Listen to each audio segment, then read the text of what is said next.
exalted members on the dais, Ranjan Paranik, Dr. Nisari, Gita Krishnan, and the other wonderful stalwarts of Ayurveda and that we have here.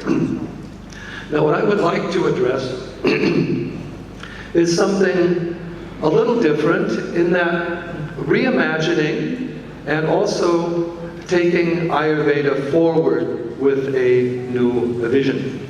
Now, from those of us who have come to Ayurveda in the Western world, we have come to Ayurveda with a very different vision than what the average Ayurvedic student comes to Ayurveda in the schools in India today. I've been coming to India for 3 or 4 decades now, going to Ayurvedic centers and groups and seeing what is happening. But it's very interesting if we cover the difference of how Ayurveda is envisioned in the West and in the Vedic circles versus how Ayurveda is on the ground in India today, which Gita Krishna has already given us the foundation for. So here in India, Ayurveda has the backseat to modern medicine. It is often taken up by people who were not able to get into the modern medical school. There's not a lot of confidence in the practitioners. There's not proper funding of Ayurveda. And there's not a respect for it as a science. And there's not an understanding of its great potential. And it's looked upon almost like a shadow of the past that's being kept up for traditional purposes rather than for a practical reality. Now, if we look at the Ayurveda that has gone globally, it is something very different. So I want to try to put Ayurveda in that deeper, broader, visionary perspective, which is not, as we say, entirely Ayurveda today, but where Ayurveda has come from, and also where it can go. So first of all, if we look in the Western world, Ayurveda is accepted as a medicine of consciousness, mind-body medicine, and so forth. Let us look into that, because India's greatest scientific offering to the planet is its understanding of the science of consciousness. We can debate the other Vedic sciences and their value or their existence, but the science of consciousness is something very clear through the yoga, the meditative traditions, Vedanta, Buddhism, mantric traditions. And understanding modern physics is saying that there is a unitary field of consciousness behind the universe. And this is something that's recognized in our Shastras from the beginning. And the most profound teaching, that unitary field of consciousness dwells within us as our true self and awareness, the Paramatma within. And even more important, a technology was devised to realize that unitary, universal consciousness within us through so many approaches of meditation, vichara, viveka, Vedanta, Advaita, all of these things. And an understanding different chakras, different layers of the mind, Chitta, Buddhi, Manas, Ahankara, Panchakosha. So that science of consciousness is there at the core of the Indic tradition and the source of dharmic values, and that has become the foundation also that takes us to the Ayurvedic medicine as well. So when we think about Ayurveda in the West, we think of the science of consciousness, the healing power of consciousness, centrality of consciousness, and a medical tradition that is rooted in consciousness. Now, it's very interesting to note that even though modern physics is promoting the idea of a unitary field of consciousness behind the universe, modern medicine is totally Newtonian. It's projecting and is not yet accepting a unitary field of consciousness behind the human being, or even a unitary field of prana behind the human being. There's only today some exploration of that going on, and some indirect exploration via brain waves, other factors, understanding power of meditation. But this promotion, this idea of consciousness as the essence of the human being and the foundation of the integrity of the organism is foundational. And in the Vedic system, we recognize that consciousness is a transcendent factor beyond time and space, beyond body and mind, which is an extremely powerful and profound insight that shows the transformational power of consciousness itself. Then when we look deeper and move Ayurveda and look into the human being, Ayurveda is described as the mind-body medicine. And yet, in India, we see very little of Ayurveda described or studied from a psychological angle. We see it more reduced to a physical medicine like the modern medicine. So this Ayurvedic paradigm of consciousness then moving into psychology and the healing of the mind, the healing of consciousness as foundational for the vision of the future. Most of the medical problems that we're having in the Western world today are psychologically based, or they're based on chronic disease that require a deeper consciousness, mind-body model in order to address them. In America today, in the elderly people, half of them are suffering from depression, and that is because of the overstimulating nature of the society. But the drug-based medicine doesn't have a solution to that, except more new drugs that cause more problems. The Ayurveda and the yogic type medicine has the foundation for these behavioral, lifestyle, and psychological problems that are becoming the most important health problems in the world in the coming century, as the more contagious epidemic diseases, etc., have been taken care of. So this model of mind-body medicine is extremely important. And then it takes us into the model of also what I call the pranic medicine. The pranic medicine, or the idea of a universal field of prana behind the physical body, not just the physical factor. When we look at the doshic factors of Ayurveda, for example, they are not simply physical things.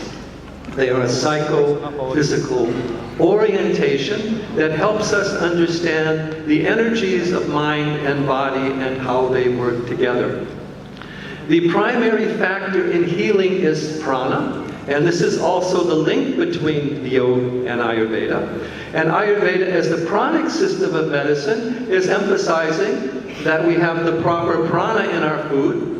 We have herbs that have the proper prana in them. It is not just simply the chemical factors of the drugs involved.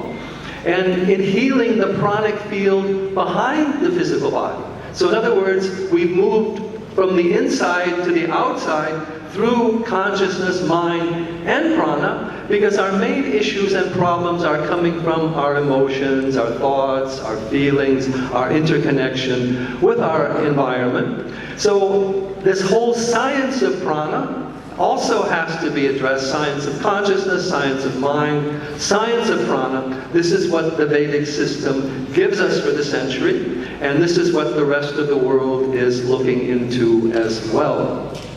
Now, out of the prana is the doshas, of course, and most specifically, Ayurveda is a constitutional form of medicine. In modern medicine, diseases are treated, but you must understand there is no place where disease exists apart from the human being. There is no place where cancer or diabetes exists. You can put it in a book, you can talk about it. It is a dysfunction of a living person. So sometimes we say in modern medicine, diseases are treated and they're treated well, but the person, the human being, is not treated well. In Ayurveda, we focus on understanding of constitution, proper medicine as per your doshic type, mind-body type, state of Agni, individual orientation, and so forth. We need an individualized rather than an en masse system of medicine. This is the global challenge. And we need a way of understanding individual constitution. And Ayurveda is the system of medicine that allows us to do this and gives us all the parameters of constitution on doshic level, guna level, karmas, and so forth. So introducing this constitutional model as global medicine is extremely important, and Ayurveda is also the primary medicine that can do that for us and help us understand the mind, consciousness, prana, energetic background, psychological background, karmic background of the person, so we are dealing with the real human being and not just giving a drug for a disease that we give to anybody, or looking at people in mass or as statistics. That direct, individualized medicine is one of the great gifts of Ayurveda. Now, whenever we look at the ecosystem of Ayurveda, we also have to look at yoga. In fact, I always don't understand how yoga and Ayurveda have become so dissociated in India. To some extent, globally, we can see because people studied yoga apart from Ayurveda. But I always like to emphasize that Ayurveda is the original yogic system of medicine. There is no yoga chikitsa apart from Ayurveda. There is no yoga therapy, yogic theory of disease that exists apart from Ayurveda. In the West, we've had an expansion of yoga therapies, and slowly they're opening up to Ayurveda. But what I always ask them is that if you're practicing a yoga chikitsa or a yoga therapy, what is the system of medicine that you use for your diagnosis or your nidan? And is that a yogic system of medicine or not? So what we see is the yoga therapy has been taken outside the parameters of Ayurveda and connected to other systems as largely an adjunct physical therapy. Now when we bring back the language of yoga and the language of Ayurveda together, then we have a complete system of total wellness and well-being. Ayurveda is also based upon the same principles, yamas, niyamas, sadachara, sadvrita, the right behavioral principles for physical well-being, psychological well-being, and also for the social health and the harmony. In Ayurveda, yoga is predominantly used as a psychology, and that is where we need to introduce it through meditation, mantra, pranayama. Pratyahara has tremendous healing potentials. And so yoga is the ideal way of removing the kleshas, the factors of suffering from the mind. So to spread Ayurveda's ecosystem, a new reintegration and envisionment of yoga and Ayurveda together, not simply the asana yoga, but the complete Ashtanga yoga and the complete broader system of the Yoga Vedanta and the science of the mind. And this will also give us much ground of communication with the yoga community worldwide, and with the factors, the groups that are dealing with psychological healing, which are dealing with effects of meditation, and also bringing in the importance of the individualized Ayurvedic model even into yoga therapy, even into yoga asanas, and even into the practice of medicine. There is a tremendous potential there. Now, the next point I also want to raise in the Ayurvedic ecosystem is the connection of Ayurveda via natural healing and ecology. India has the greatest understanding of the ecology of the universe, which is not just simply a matter of biological forces. It is a matter of an underlying consciousness behind nature, working through the forces of nature. Elements are not simply gross factors. There is an inner consciousness through the herbs, through the foods, through the therapies, through the environment that we need to address and understand to harmonize human beings with nature and with this entire movement of life, because one of the most unsustainable factors that we have in the world today is our medical system. Its cost is going out of control. India cannot afford modern medicine. This sustainable, ecological approach, but even deeper level, revering the power of Mother Nature, and then connecting us to all the ideas of yajna, puja, and this whole interrelationship harmony.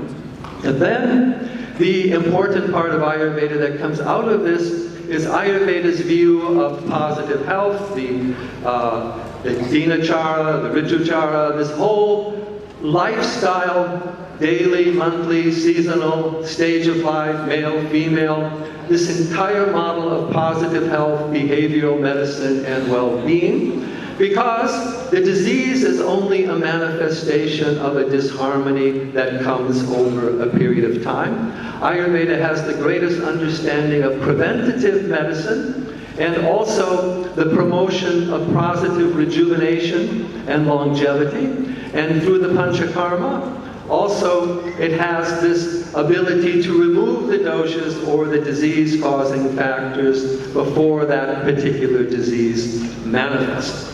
This positive health model of Ayurveda needs to be brought into the schools starting in India, and it also needs to be brought into the businesses, the corporations. Ayurveda is not just an individual medicine, it is also a social medicine, addressing groups, addressing the collective, addressing the society, the country, and the world as a whole. So we need to establish new dialogues with this positive health approach, wellness approach of Ayurveda, with the corporations in India, with the Vedic management approaches, with the Gita management approaches, so that in India, a lot of the business people are open to the spirituality, Veda, Vedanta, Yoga, but then they don't carry it over into the practical Ayurveda treatments. There should be a way of recommending that the corporate groups send their people for rejuvenation and seasonal therapy to Ayurvedic centers, and that Ayurvedic doctors are also trained to help manage corporations, organizations, businesses, social health issues, and take this broader view of health and well-being in the society. There has been a lot of discussion in India over time, and particularly more recently, that India is the Vishwa Guru.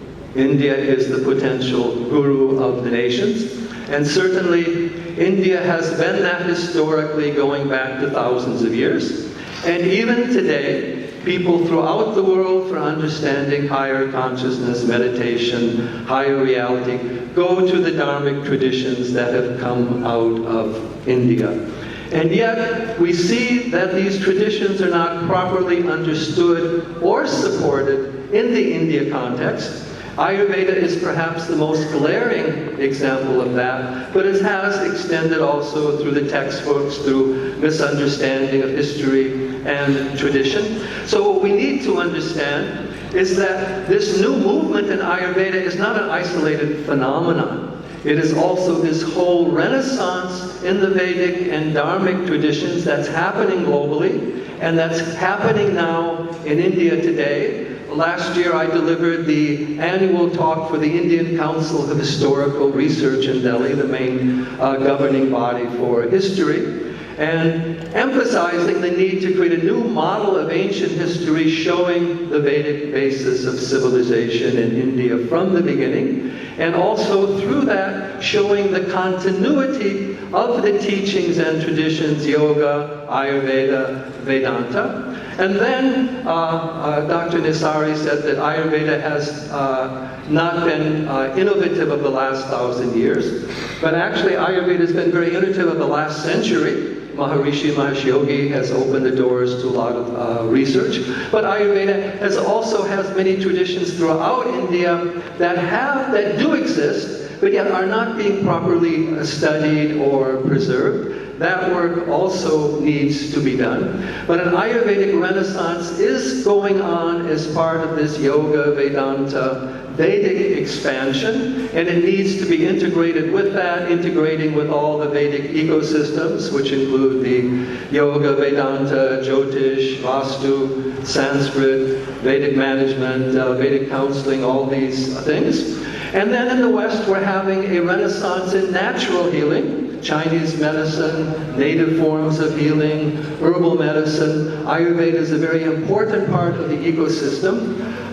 Years ago, I taught the Chinese medicine, and I told them, I said, look, the Ayurvedic model of Rasa Virya Vipak Prabhav works better for your own medical system than your own system of herbal energetics. And we can say the same thing relative to the herbal energetics via the Western herbology as well. So there's a great scope for Ayurveda relative to all the natural healing traditions, giving them a constitutional and energetic model that everyone can adapt and use. And then in the ecosystem, Ayurveda has the world's most highly developed pharmaceutical tradition of herbal medicine. Throughout the world, they're taking churnas and tablets and little things. Ayurveda has all the asas, the rishnas, all the tailas, all the gugals, all these preparations that have so much, the prash, etc., all these preparations that have so much specificity and so much power. The message of the Ayurvedic herbal industry also has to be brought more into the global ecosystem. And of course the Ayurvedic massage oils and tailas of artis that can be used externally, internally. Also, the whole technology of the Ayurvedic treatment therapies also has a great space of expansion. We've seen how Panchakarma is now available in a lot of places in the world. And the modern medicine, and what we're looking at today now as the population ages, is the importance of the Rasayana and the rejuvenation therapies, Vaidya Rasayana, Rasayana for the mind. No other system of medicine has this to offer. So Ayurveda needs to connect with its global ecosystem, and also its ecosystem in India, its ecosystem historically, its ecosystem for the future, and really show and share its benefits, and teach the young people to have complete confidence in Ayurveda. Yesterday, I put forth a proposal, I want to share that again today, that it's very important to have a group of Ayurvedic practitioners to go to the schools in India and develop that confidence and develop that support for Ayurveda among the youth. I've been to a lot of the Ayurvedic schools. The young people don't know what the Ayurveda is, how they're going to practice it. They don't have the confidence in it. Particularly if you bring some people from the West who have done practice of Ayurveda, give that global model. We need to create that awareness down to the ground level in the Ayurvedic schools so they have that vast, expansive vision of Ayurveda's ecosystem, and they have new tools of applying that practice, new ways of practice, and then which includes more interaction with the patient, which includes more psychological counseling models, more bringing in yoga, meditation, more understanding of deeper herbal preparations, and then working with corporations, groups, organizations, society. Ayurveda needs to be re-envisioned, and once we re-envision Ayurveda, it comes out of this old colonial model where it was suppressed and looked at in a negative way, into this great expanding lotus of higher consciousness and healing. That Ayurveda has been coming up in the world today, that Ayurveda has been coming up in India, but it needs to be brought more forcefully onto the stage, and Ayurveda needs to be re-envisioned, and this also means bringing more traditional Ayurveda into the BAMS program.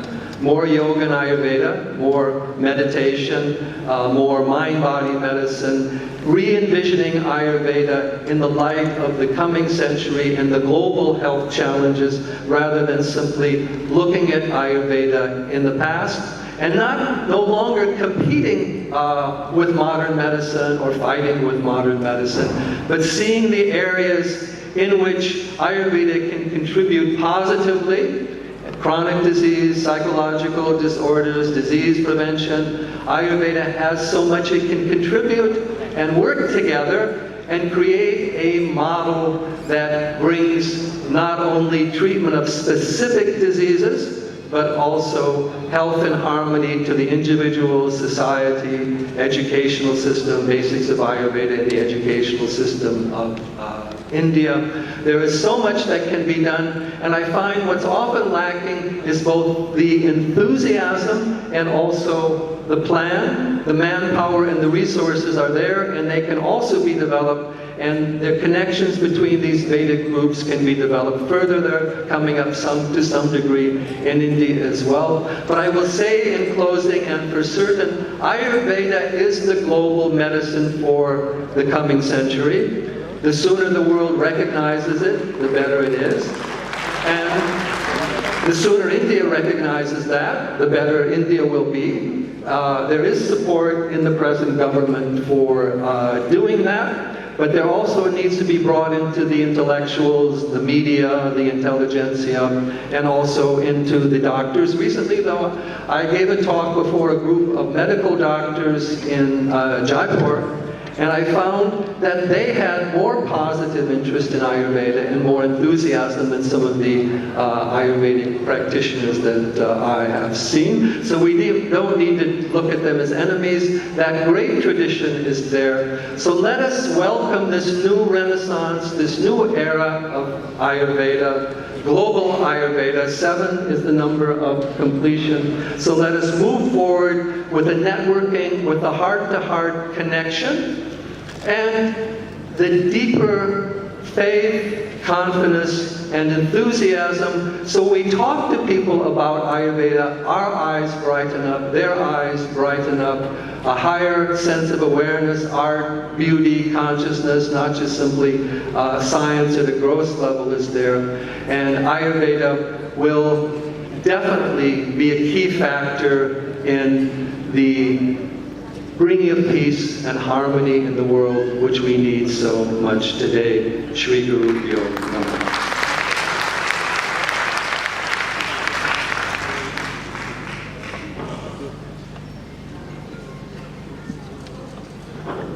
Thank you, Professor David. President of Indo-Swiss Foundation from Switzerland, to speak on a modern